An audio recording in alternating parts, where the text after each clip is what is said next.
హైదరాబాద్ బోరబండలో పోలీసుల వేధింపులు తాళలేక ఒక మహిళ ఆత్మహత్య యత్నం చేసింది. వేధింపులు తట్టుకోలేక పోలీసుల ముందే ఉరేసుకునేందుకు మహిళ ప్రయత్నం చేసింది. అయితే బోరబండలో బెల్ట్ షాప్ నిర్వహిస్తోంది ఆ మహిళకు పోలీసుల నుంచి తరచుగా వేధింపులు వస్తుండేవి. పోలీసులపై ఏకంగా సిపికి ఫిర్యాదు చేసింది. దీంతో పాటుగా కోర్టులో కూడా కేసు వేసింది మహిళ. అయితే మాపైనే కేసు పెట్టిస్తావా అంటూ మహిళ ఇంటికి వెళ్లారు పోలీసులు. అక్రమ కేసులో ఇరికిస్తావంటూ మహిళలకు బెదిరింపులు కూడా వారు బెదిరించడం జరిగింది. మహిళ ఆత్మహత్య చేసుకునేందుకు యత్నించడంతో మహిళ ఇంటి దగ్గర నుంచి పారిపోయారు పోలీసులు. సో అక్కడ మహిళ కొంత లిక్కర్ షాప్ నడిపిస్తూ ఉన్నట్టు తెలుస్తోంది. అయితే ఆవిడ కొంత బెల్ట్ షాప్ నడిపిస్తున్న నేపథ్యంలో పోలీసులు తరచుగా అక్కడికి వచ్చి తనని వేధించేవారు.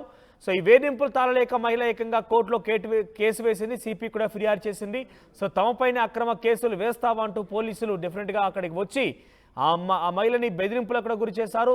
తప్పుడు అక్రమ కేసులు వేసి నిన్ను జైలు జీవితం గడిపే రకంగా చేస్తామంటూ బెదిరించారు కూడా. సో ఈ నేపథ్యంలో ఏం చేయాలో తోచక ఆ మహిళ ఉరివేసుకొని మరణించేందుకు ప్రయత్నం చేసింది. పోలీసుల సమక్షంలోనే వెంటనే అక్కడి నుంచి పోలీసులు పారిపోయారు.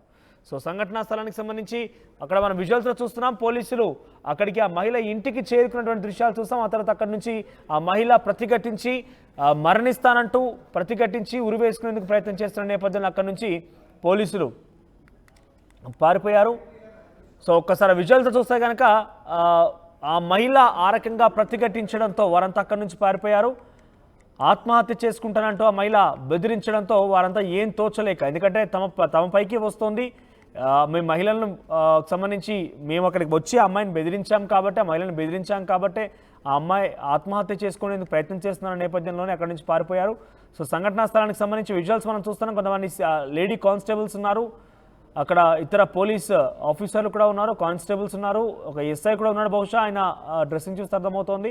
అక్కడికి వచ్చాడు. ఆ మహిళని మాపై కేసులు పెడతావా, సిపికి ఫిర్యాదు చేస్తావా అంటూ ఆ మహిళని బెదిరించేందుకు ప్రయత్నం చేశారు. ఇంతలోనే ఆ మహిళ ఆత్మహత్య చేసుకునేందుకు ప్రయత్నం చేయడంతో వారు అక్కడి నుంచి పారిపోయారు. లెఫ్ట్ సైడ్ బాక్స్లో కనబడుతున్న మహిళ ఒక ఫోన్లో మాట్లాడుతున్న విజువల్స్ మనం చూస్తున్నాం. ఒకసారి ఆ మహిళ ఫోన్ ఒకటి ఆడియో కూడా లీక్ అయింది. ఆమె ఏం మాట్లాడిందో చూద్దాం.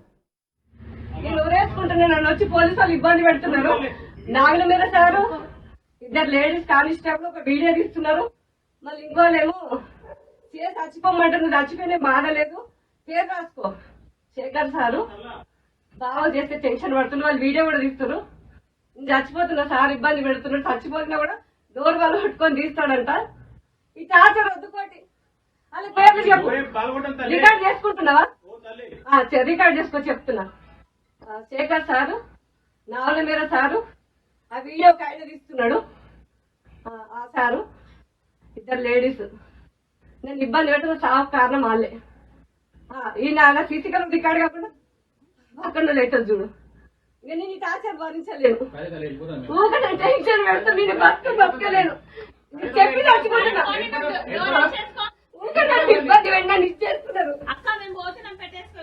పోలీసులు తనని ఇబ్బందులు పెడుతున్నారు, వేధిస్తున్నారంటూ మహిళ వాపోతోంది. ఫోన్లో ఎవరితోనూ మాట్లాడుతూ ఆవిడ ఒక వీడియో బయటకు విడుదల చేసింది. మొత్తం మీద పోలీసు అక్కడికి వెళ్ళి మాపైన కేసులు పెడతావా, సిపికి ఫిర్యాదు చేస్తామని మరోసారి బెదిరించడంతో నీపై అక్రమ కేసులు పెట్టి నేను జైల్లో వేస్తామంటూ కూడా పోలీసులు బెదిరించారు.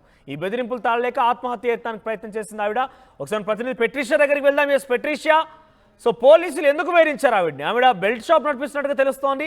ఏదైనా కనుక తప్పు జరిగి ఉంటే వెంటనే ఆ మహిళని శిక్షించాల్సి ఉంటుంది, లేదంటే కేసులు వేయాల్సి ఉంటుంది. కానీ ఇబ్బందులు పెట్టడం, పదే ఇంటికి వచ్చి ఆ మహిళపై కొంత వేధింపులకు పాల్పడడం అనేది కొంత ఇబ్బందికరం కనబడుతోంది. ఇంతకీ ఏం జరిగింది?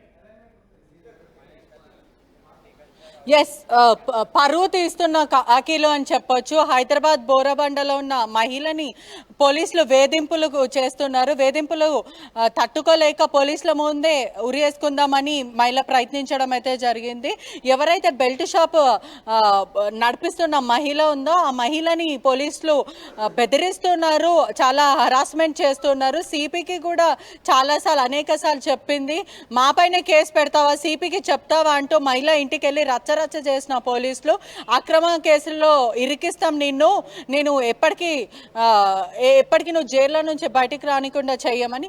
మహిళ మాత్రం ఆత్మహత్య చేసుకోవడానికి ప్రయత్నం చేసింది. వెంటనే పోలీసులు, లేడీ పోలీసులు కానీ పోలీసులు అక్కడి నుంచి వెళ్ళిపోయారు. ఎవ్రీ టైం ఎక్కడైతే మామూలు తీసుకోవడానికి పోలీసులు వస్తూ ఉంటారు. నేను బెల్ట్ షాప్ నడిపిస్తున్నాను కాబట్టి నెల రోజుకి ఏదైతే మంత్లీ వచ్చే మామూలు నెలకైంది, నెలకి తర్వాత వీక్లీ అయింది. నేను మామూలు ఇస్తూ పోతున్నాను, వాళ్ళు తీసుకుంటూ ఉన్నారు. నాకు చిన్న పిల్లలు ఉన్నారు, ఇక నేను మామూలు ఇవ్వలేను అని చెప్పిన తర్వాత నన్ను వేధింపులకి గురి చేశారు.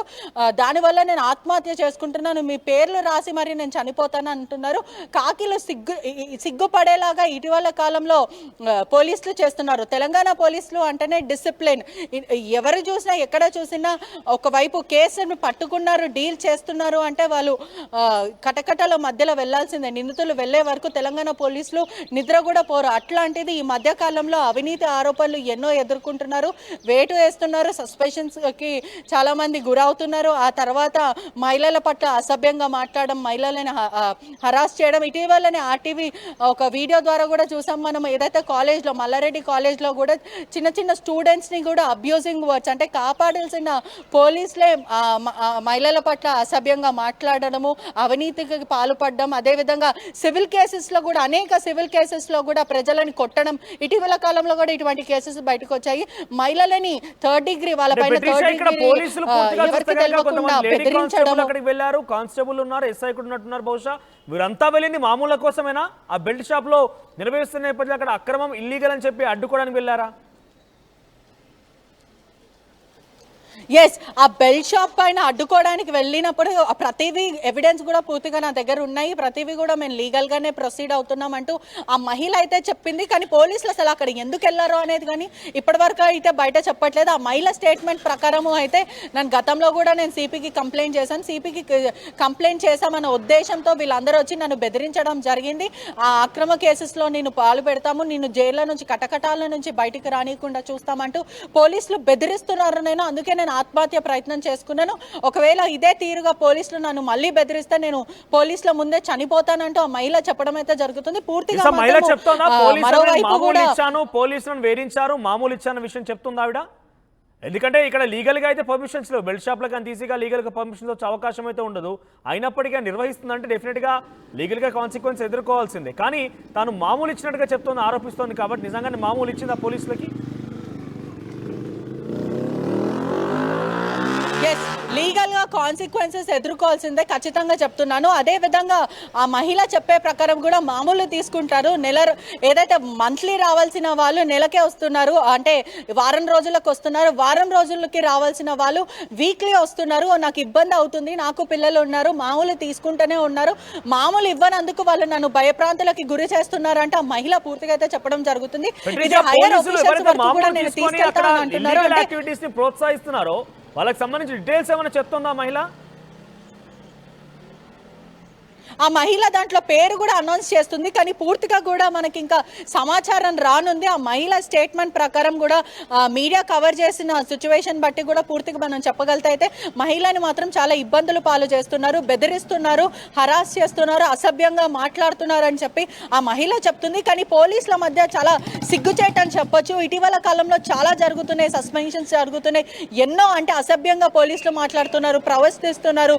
బ్రోకర్ కేసెస్లో, మధురానగర్ బ్రోకర్ కేసెస్లో కూడా పోలీసులు ఇన్వాల్వ్ అయ్యి ఇటువంటి అసభ్యకరమైన సిచ్యువేషన్స్లో వాళ్ళ హస్తం ఉంటుంది. చాలా సిగ్గుచేటు పని. అంటే తెలంగాణ పోలీసులు అంటే ఎంతో గౌరవంగా ఉన్న మీడియానే కానీ పూర్తిగా కూడా గౌరవంగా ఉండి అలాంటిగా రెస్పెక్ట్ఫుల్గా చూస్తాం. కానీ ఇటీవల కాలంలో కాపాడాల్సిన పోలీసులే రక్షణ ఇవ్వాల్సిన ఆ నాలుగో సింహం అని చెప్తూ ఉంటాం మనం. వాళ్ళే ఇటువంటి పాలు చేస్తూ ఉంటే ప్రజలు ఎక్కడ పోవాలి, సామాన్య ప్రజలు ఎటు పోవాలంటే సోషల్ మీడియాలో కూడా పూర్తిగా వైరల్ అవుతుంది. ట్రిషా, ఇప్పుడు మహిళా పరిస్థితి ఏ రకంగా ఉంది? ఆత్మహత్య యత్నం చేసినట్టు తెలుస్తోంది. ఆ మహిళ అంత సేఫ్గా ఉందా ఇప్పుడు? ఎస్, మనకున్న సమాచారం మేరకు మాత్రం తన హాస్పిటల్కి తీసుకెళ్లారు. అంటే కొంచెం గాయాలయ్యాయి ప్రయత్నించినప్పుడు అని చెప్పారు. అదేవిధంగా హయ్యర్ ఆఫీషియల్స్ కూడా దీని గురించి టేకప్ చేస్తామనే ఒక సమాచారం వస్తుంది. అంటే సిపి నోటీస్ వరకు వెళ్ళింది కాబట్టి ఇంకా హయ్యర్ ఆఫీషియల్స్ ఎవరైనా ఈ కేసుని డీల్ చేస్తారా లేకపోతే దీన్ని దర్యాప్తు చేస్తారా, అంటే ఇన్వెస్టిగేషన్ అసలు నిజం ఏంటి అని తెలుసుకునే ప్రయత్నం చేసే అవకాశాలు ఉన్నాయనుకుంటూ మనకు సమాచారం అయితే వస్తుంది. Thank you పట్రిషా. సో ఈ ఘటన హైదరాబాద్ బోరబండలో జరిగింది. బోరబండలో ఒక మహిళ బెల్ట్ షాప్ నిర్వహణ చేస్తోంది. అయితే బెల్ట్ షాప్ అనేది డెఫినెట్గా అది ఇల్లీగల్కి కిందనే వస్తుంది, ఎటువంటి పర్మిషన్స్ కూడా ఉండవు. అయితే పోలీసు అక్కడికి వచ్చి మామూలు తీసుకుంటూ ఉండేవారు. నేను నెల మామూలు ఇస్తుండేదాన్ని, కానీ మరింతగా ఇవ్వాలి అన్నట్టుగా పోలీసులు తనని వేధించారన్నట్టుగా మహిళ ఆరోపిస్తోంది. వేధింపులు తాళలేకనే సిపి దగ్గరికి వెళ్ళింది, సిపికి ఫిర్యాదు చేసిన తర్వాత కోర్టు కూడా వెళ్ళి కోర్టులో కూడా కేసు వేసింది. సో ప్రస్తుతానికి ఆ మహిళ ఈ కేసులు ఫిర్యాదులు చేయడంతో పోలీసులు మరోసారి ఆ మహిళ ఇంటికి చేరుకున్నారు. అక్కడ తనపై మరోసారి బెదిరింపులకు పాల్పడ్డట్టుగా ఆ మహిళ ఆరోపిస్తోంది. ఏకంగా తనపై అక్రమ కేసులు బనాయిసి జైల్లో వేస్తామంటూ కూడా పోలీసులు తనపై బెదిరించారంటూ కూడా మహిళ చెప్తోంది. ఈ నేపథ్యంలోనే ఇక వేధింపులు తాళలే, నేను మీకు ఎన్ని ఇచ్చి ఉన్నానని డబ్బులు కూడా ఆ మహిళ మాట్లాడుతూ వస్తూ కొన్ని పేర్లు కూడా చెప్పింది. ఆ పేర్లు చెప్పిన తర్వాత వీరు నన్ను వేధిస్తున్నారు కాబట్టి నేను చనిపోతున్నానట్టుగా ఆత్మహత్య యత్నానికి ప్రయత్నం చేసింది, ఆత్మహత్య చేసుకునేందుకు ప్రయత్నం చేసింది. కొన్ని గాయాలేవైనాయట, మరి ఏం చేసుకుంది ఏం విషయం మీద తాత్కాలికంగా ఎప్పటివరకు ఏం తెలియరాలేదు. కానీ మొత్తం మీద ఆత్మహత్య చేసుకుని ప్రస్తుతం తను సేఫ్గానే ఉంది, హాస్పిటల్లో చికిత్స పొందుతున్నట్టుగా మా ప్రతినిధి పెట్రీష్ చెప్తున్నట్టు తెలుస్తోంది. మరొకసారి ఆ మహిళ మాట్లాడేటువంటి ఆడియో విందాం, దాంట్లో కొన్ని పేర్లు కూడా చెప్తోంది. మరి నిజానికి పోలీసులు ఇటువంటి అక్రమాలని ఇల్లీగల్ యాక్టివిటీస్ని మట్టుబెట్టాల్సిన పోలీసులే మామూళ్లకు తెరలేపి ఏకంగా మీరు చూస్తే కనుక ఒకరిద్దరేం కాదు, అక్కడ 2 లేడీ కానిస్టేబుల్ ఉన్నారు, ఇతర కానిస్టేబుల్ ఉన్నారు, ఎస్ఐ వచ్చారు, ఇంతమంది సిబ్బంది, ఒక పోలీస్ స్టేషన్కి సంబంధించి సగం మంది సిబ్బంది అక్కడే ఉండి ఆ మహిళ దగ్గరికి అక్కడ ఇల్లీగల్ యాక్టివిటీస్ని కంట్రోల్ చేయడానికి వచ్చారా, లేకుంటే ఆవిడ ఆరోపిస్తున్న విధంగా మామూల కోసం వచ్చారు? ఒకవేళ మామూలుగా కనుక నిజంగానే ఆ మహిళ ఇచ్చి ఉంటే కనుక, ఆ మహిళ నిరూపించగలిగితే కనుక డెఫినెట్గా వారిపై వేటు పడే అవకాశం ఉంటుంది. వేటే కాదు, వారి యొక్క విషయం పట్ల పూర్తిగా పోలీస్ వ్యవస్థకే మచ్చ తీసుకొచ్చే అవకాశం కూడా ఉంటుంది. ఒకసారి మహిళ మాట్లాడిన మాటలు మరోసారి విందాం, ఎందుకంటే కొన్ని పేర్లు కూడా చెప్తున్న మహిళ. నేను ఊరేసుకుంటున్నా, నన్ను వచ్చి పోలీసు వాళ్ళు ఇబ్బంది పెడుతున్నారు. నాగుల మీద సారు 2 లేడీస్ కానిస్టేబుల్ ఒక వీడియో తీస్తున్నారు. మళ్ళీ ఇంకోలేమో చేసి చచ్చిపోమంటే నువ్వు చచ్చిపోయినా బాధ లేదు, పేరు రాసుకో శేఖర్ సారు బాగా చేస్తే టెన్షన్ పడుతున్నారు. వాళ్ళు వీడియో కూడా తీస్తున్నారు. నేను చచ్చిపోతున్నా సార్, ఇబ్బంది పెడుతున్నాడు, చచ్చిపోతున్నా కూడా డోర్ వాళ్ళు పట్టుకొని తీస్తాడంట.